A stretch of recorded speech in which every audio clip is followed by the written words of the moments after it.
और अब वक्त यूपी प्राइम का है। मुख्यमंत्री योगी आदित्यनाथ गोरखपुर पहुंचे।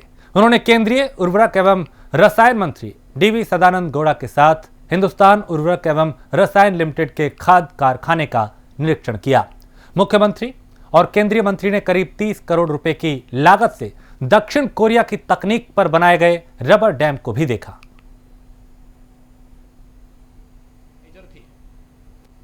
कि भारत सरकार के उर्वरक और रसायन मंत्री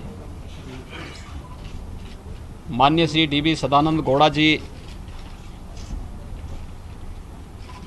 गोरखपुर में हिंदुस्तान उर्वरक एवं रसायन लिमिटेड HURL के इस प्लांट के निरीक्षण के लिए आए हैं। स्वाभाविक रूप से 8,000 करोड़ रुपए की लागत से बनने वाले इस अत्याधुनिक प्लांट के निरीक्षण की दृष्टि से उत्तर प्रदेश में इतने बड़े निवेश और फिर गोरखपुर में हो रहे इस निवेश के ही इस निरीक्षण कार्यक्रम में मैं भी विशेष रूप से यहाँ पर आया हूँ। मैं सबसे पहले प्रदेश की जनता की ओर से, यहाँ के किसानों की ओर से माननीय श्री डीवी सदानंद गौड़ा जी का हृदय से स्वागत करता हूँ, उनका अभिनंदन करता हूँ।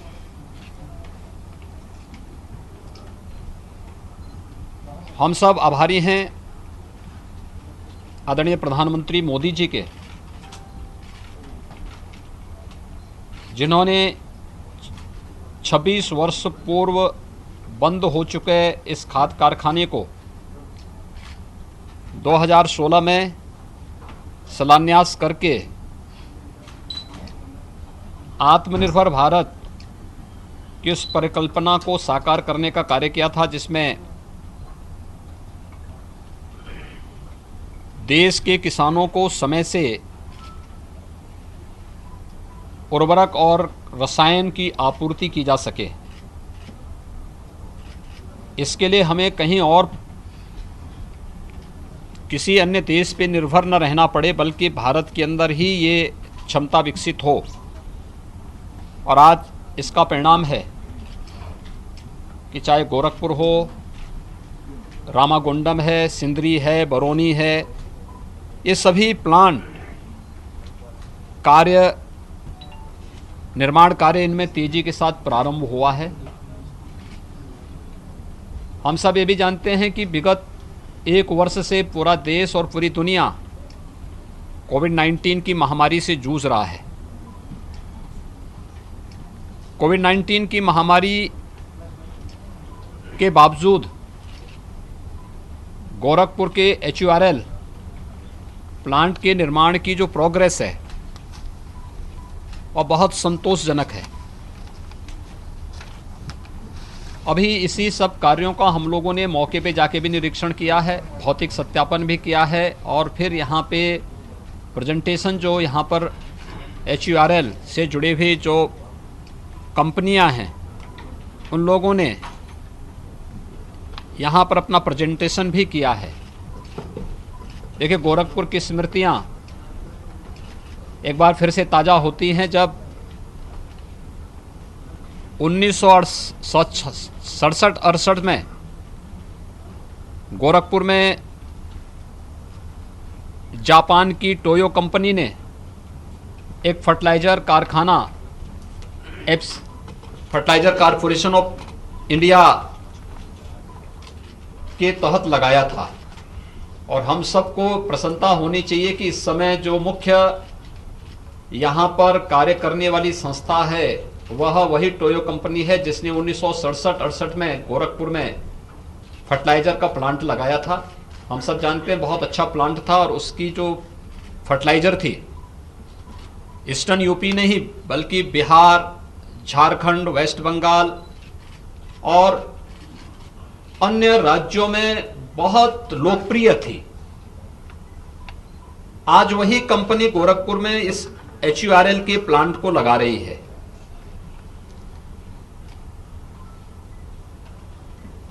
ये प्रोग्रेस इसलिए संभव हो पाया क्योंकि एक तो प्रधानमंत्री जी के द्वारा जो लक्ष्य दिए गए हैं उनकी दूरदर्शिता के कारण आत्मनिर्भर भारत के उस लक्ष्य को प्राप्त करने के लिए कृषि क्षेत्र में भी किसानों को भी हम अधिकाधिक सुविधा उपलब्ध करा सकें, यह उस दिशा में किया जा रहा एक प्रयास का परिणाम है। लेकिन साथ साथ इसमें विशेष रुचि ली है हमारे उर्वरक और रसायन मंत्री माननीय श्री डीवी सदानंद गौड़ा जी ने। मुझे प्रसन्नता है इस बात की कि वह स्वयं हर 15 दिन में इन निर्माणाधीन फर्टिलाइजर प्लांट की स्वयं समीक्षा करते हैं।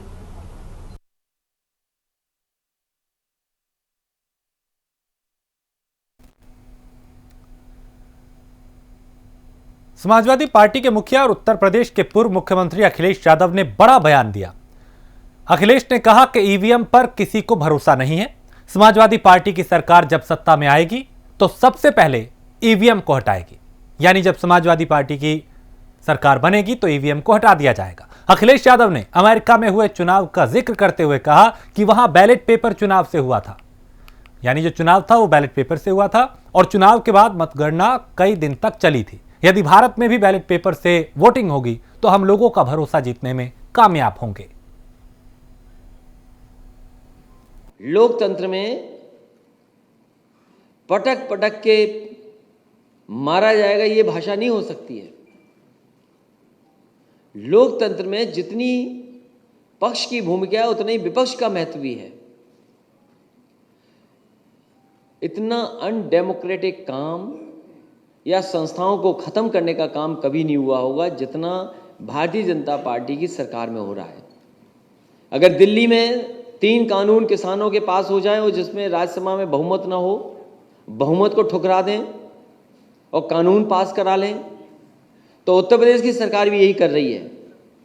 जिन कानूनों को लागू करना चाहती सरकार वो बहस होनी चाहिए अपर हाउस में, क्योंकि उनके पास बहुमत नहीं है तो इसलिए वो विपक्ष की परवाह भी नहीं कर रहे हैं। ये लोकतंत्र को पूरा खत्म करना चाहती है भारतीय जनता पार्टी। मैं भारतीय जनता पार्टी से पूरे देश के किसान जानना चाहते हैं, जब किसान ही 3 कानून से नाराज हैं तो आखिरकार भारतीय जनता पार्टी की जिद क्या है कि वो कानून लागू हों।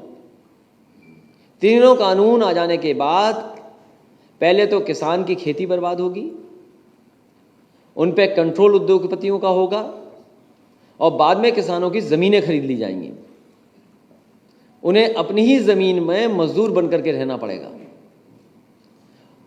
बुंदेलखंड के लोगों ने और यहाँ की जनता ने 100% भारतीय जनता पार्टी की मदद की है और भारतीय जनता पार्टी ने बुंदेलखंड के गरीब किसान नौजवानों को 100% धोखा दिया है। आज बिजली की कीमत कितनी हो गई, डीजल पेट्रोल की कीमत क्या है, उज्ज्वला जो उज्ज्वला नाम नहीं बजा उससे ज़्यादा काला नाम नहीं हो सकता। ये सरकार सिलेंडर से भी मुनाफा कमाना चाहती है, डीजल से मुनाफा कमाना चाहती है, पेट्रोल से मुनाफा कमाना चाहती है और आखिरकार ये मुनाफा जा कहाँ रहा है। बुंदेलखंड में डिफेंस कॉरिडोर बनेगा, यहाँ ज़मीन ले ली गई लेकिन 4 साल पूरे हो गए, 5 बजट आ गए, अभी तक कोई काम आगे नहीं बढ़ा है और जिससे काम नौकरी रोजगार नौजवानों को मिल जाता, आज बुंदेलखंड के लोग के पास रोजगार नहीं है, काम नहीं है, नौकरी नहीं है। जो हमारे मजदूर भाई आए थे, जो दूसरे प्रदेशों से चल करके आए थे, महाराष्ट्र से, गुजरात से, ऐसा दुखद, ऐसी परेशानी भरा सफ़र और ऐसा शायद ही किसी ने देखा होगा कि लोग परेशानी में, गरीबी में चले जा रहे हैं, पैदल चले जा रहे हैं, जो मिल रहा है उससे चले जा रहे हैं और सरकार ने किसी की परवाह नहीं की, लाठियां तक चलाई, बॉर्डर तक सील किए। और यहाँ पर ललितपुर में याद होगा एक गर्भवती महिला जो चली करके आई थी, बेटी हुई और उसके बावजूद भी वो घर पैदल चल करके गई, सरकार ने कोई मदद नहीं की। एक माँ अपने बेटे को सूटकेस पे लेकर के आगरा में चल रही थी, उसको भी किसी ने मदद नहीं पहुंचाई, ना वहाँ के सरकार के लोगों ने, और वो अपने घर पहुंच गई। आज भी हम लोग ढूंढते हैं कि अगर वो माँ मिल जाए तो हम उसकी भी मदद कर दें। तो मजदूर जो मर गए चलते चलते आए, 90 मजदूर मरे हैं उत्तर प्रदेश के। 1 पैसे की मदद भारतीय जनता पार्टी ने नहीं की। जिसकी भी मदद की है तो समाजवादियों ने मदद की, उन परिवारों को 1-1 लाख रुपए दिए हैं। आज जब हम और आप बैठते हैं, आपके ही अखबार से हम पढ़ने को मिलता है कि कर्ज न चुका पाने पर किसान ने जहर खा करके जान दी, कर्ज के सदमे में किसान की मौत। और ये एक आध घटना नहीं हो रही है आसपास, झांसी, महोबा, ललितपुर, आपके पूरे बुंदेलखंड में सुनने को मिल रही है। तो आखिरकार इनकी कर्ज माफी वाली योजना का क्या हुआ? और अगर थोड़ा सा और बड़ा दिल होता तो शायद सब किसानों की कर्ज माफ हो सकते थे। तो जो सरकार काम नहीं कर रही है, अर्थव्यवस्था को नहीं ठीक कर रही, उसने अर्थव्यवस्था चौपट कर दी। और नोटबंदी से लेकर के अभी तक अर्थव्यवस्था चौपट हुई है। इसलिए सरकार जाने वाली है, सरकार बचेगी नहीं। जनता एकदम तैयार है कि जब मौका मिलेगा इस सरकार को हटाने का काम जनता करेगी, और खासकर किसान और गरीब, हमारे नौजवान और माताएं बहनें। जहाँ तक विकास की बात है, वो सूची आप पे बहुत लंबी है। हालांकि कुछ जगह हमें जाना था, नहीं जा पाए समय की वजह से, क्योंकि वो बहुत ही बड़े देश के जो पानी पे काम कर रहे हैं, वाटरमैन राजेंद्र सिंह जी, उनकी भी बात सुननी थी। इसलिए मैं केवल सैन्य स्कूल जा पाया। ये सैन्य स्कूल जितना समाजवादियों ने बनाया उससे आगे नहीं बढ़ पाया। उत्तर प्रदेश विधानसभा के बजट सत्र की कार्यवाही आज से अनिश्चित काल के लिए स्थगित कर दी गई। विधानसभा की कार्यवाही 10 मार्च तक चलनी थी, लेकिन सत्ता पक्ष ने आज सारे विभागों के बजट पास कराकर सदन की कार्यवाही को अनिश्चित काल के लिए स्थगित करने का प्रस्ताव रखा, जिस पर विपक्ष ने जोरदार हंगामा किया।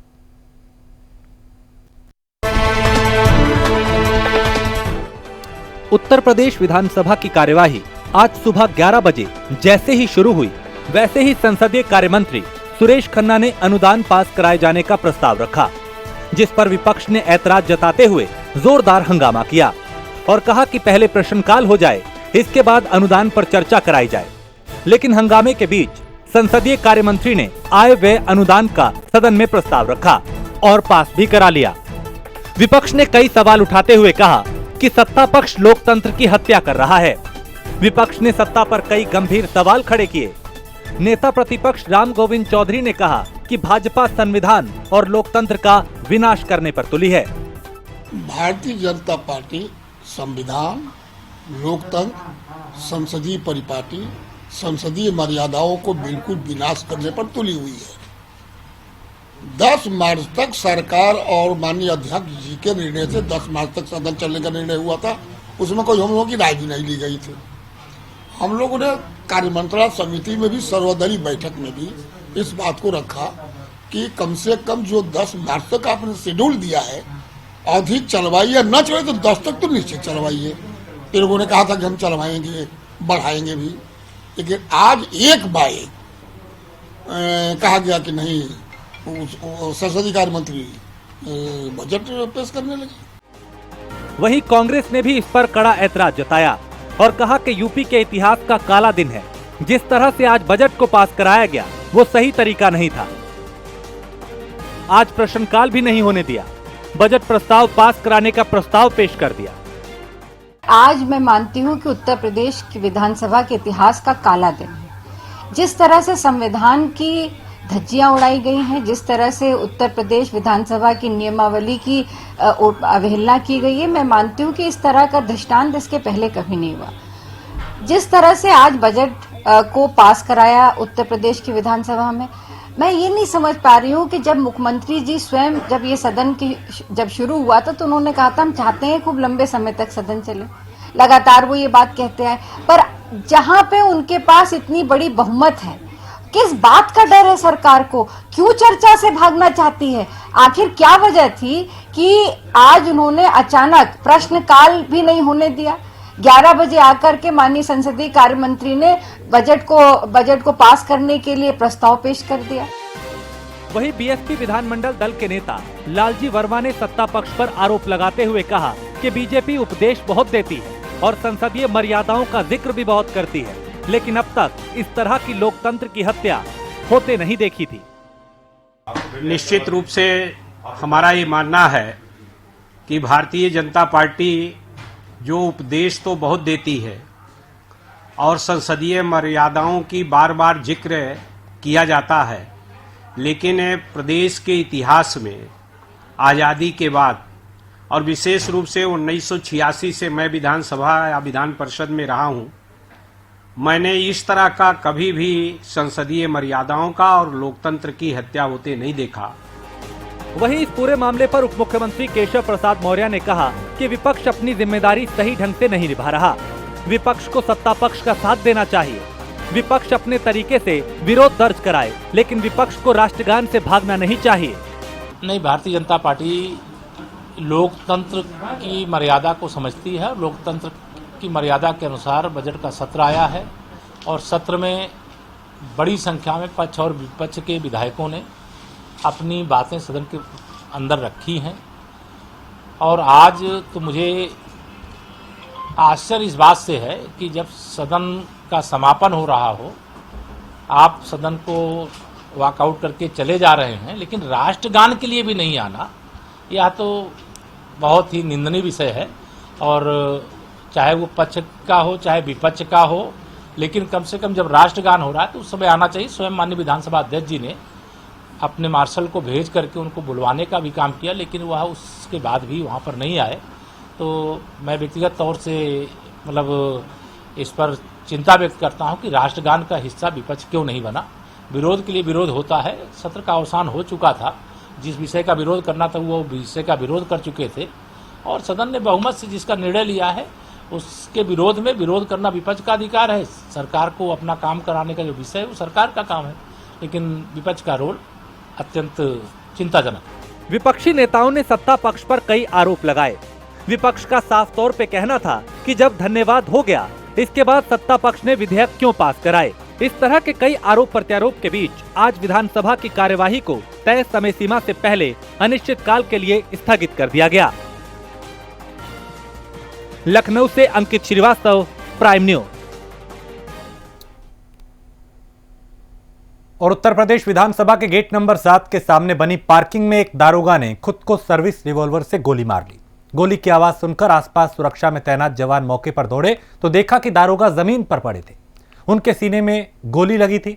आनंद फानन में उन्हें अस्पताल ले जाया गया, जहां डॉक्टर ने उन्हें मृत घोषित कर दिया। साथियों का कहना है कि दारोगा डिप्रेशन में थे। जांच में सीएम योगी को संबोधित सुसाइड नोट भी मिला है, यानी मुख्यमंत्री के नाम में एक सुसाइड नोट दिया गया है। इसमें दारोगा ने लिखा है कि मेरे बाद परिवार का ख्याल रखिएगा।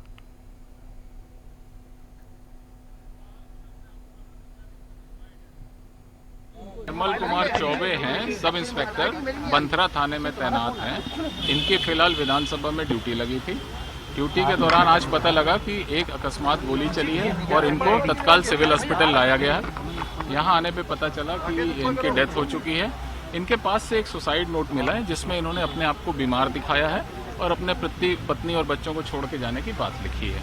अभी फिलहाल इतना ही पता है, बाकी चीज़ों पे हम अपनी तफ्तीश कर रहे हैं। सर, क्या लाइसेंस से पिस्टल से गोली लगी है? कौन से बंदूक से गोली लगी है सर? अपनी इनकी पिस्टल है। अभी गोली तो अंदर से चूंकि मिली नहीं है, एंट्री और एग्जिट दोनों वुंड है।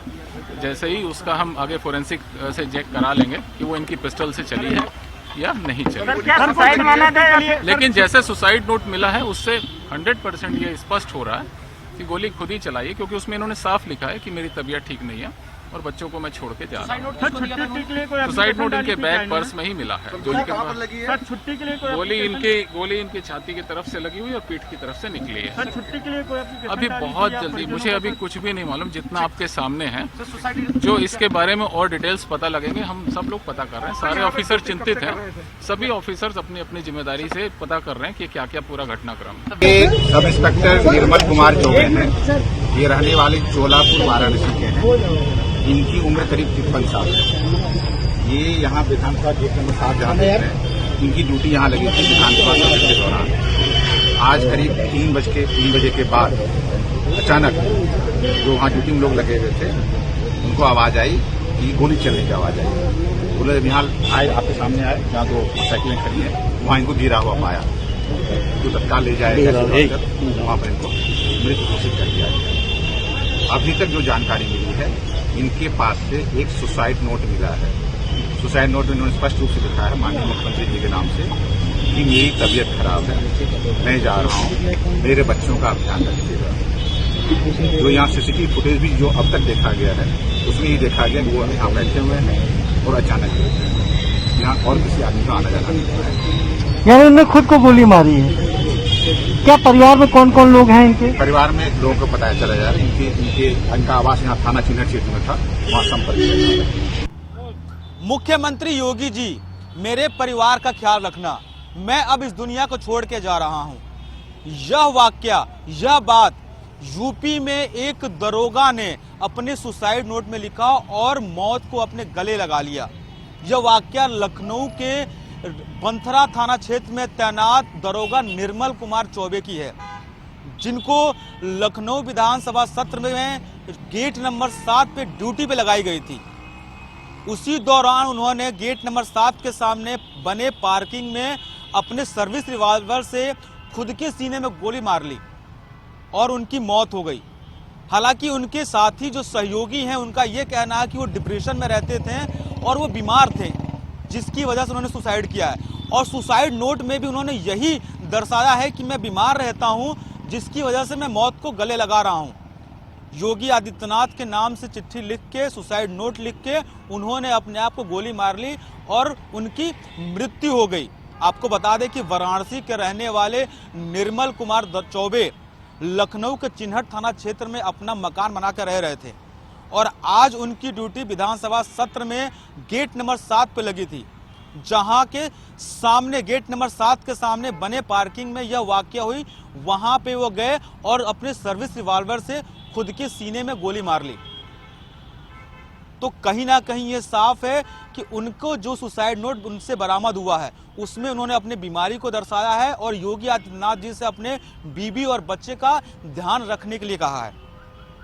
कैमरामैन सौरभ श्रीवास्तव के साथ नंदन Srivastava, prime news, Lucknow.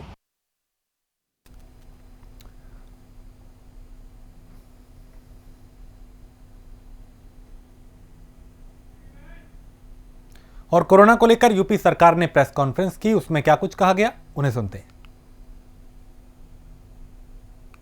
Corona का संक्रमण घटने से कंटोनमेंट जोन और हॉटस्पॉट कम हुए हैं और प्रदेश में कोरोना के दर घटने का एक मुख्य कारण उत्तर प्रदेश सरकार की माननीय मुख्यमंत्री योगी आदित्यनाथ जी के निर्देशन में जो रणनीति रही है वो इसके कारण ही ये कोरोना पर इतना नियंत्रण हो पाया है।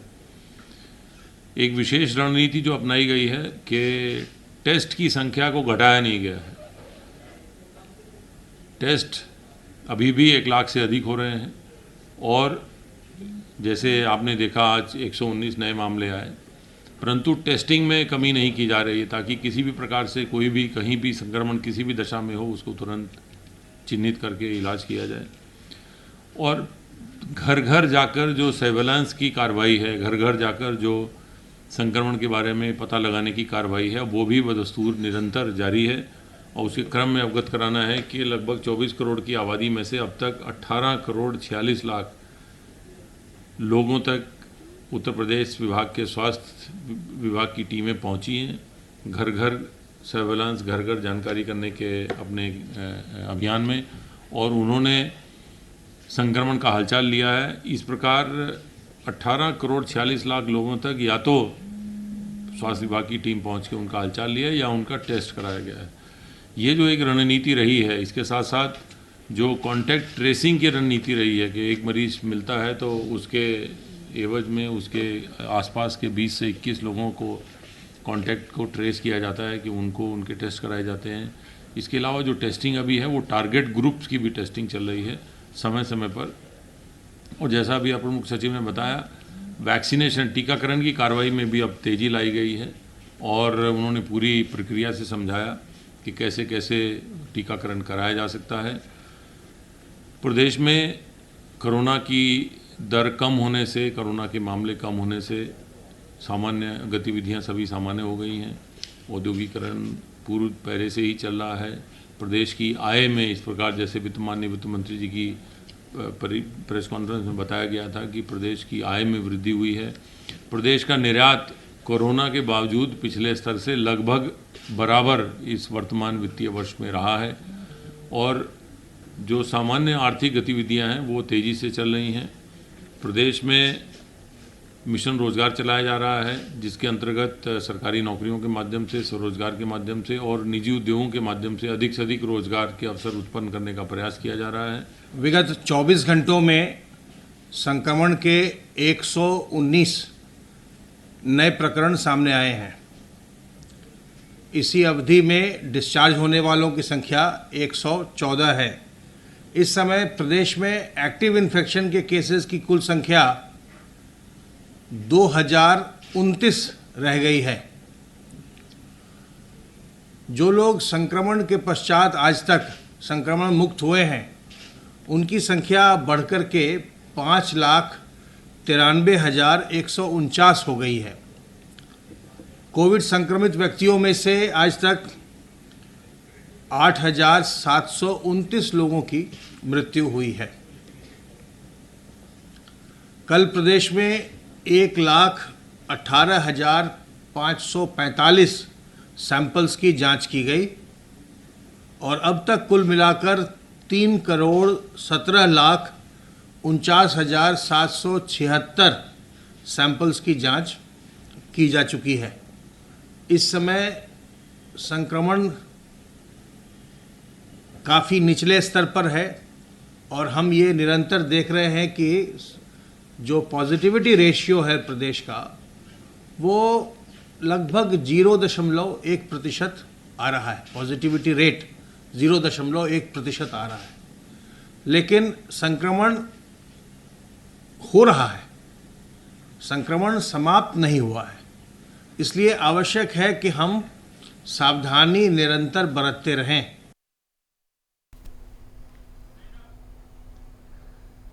और इसी के साथ इस बुलेटिन में इतना ही। चूंकि आपने सुना कि किस तरीके से जो कोरोना के हालात हैं उसको लेकर इस प्रेस कॉन्फ्रेंस में जानकारी दी गई।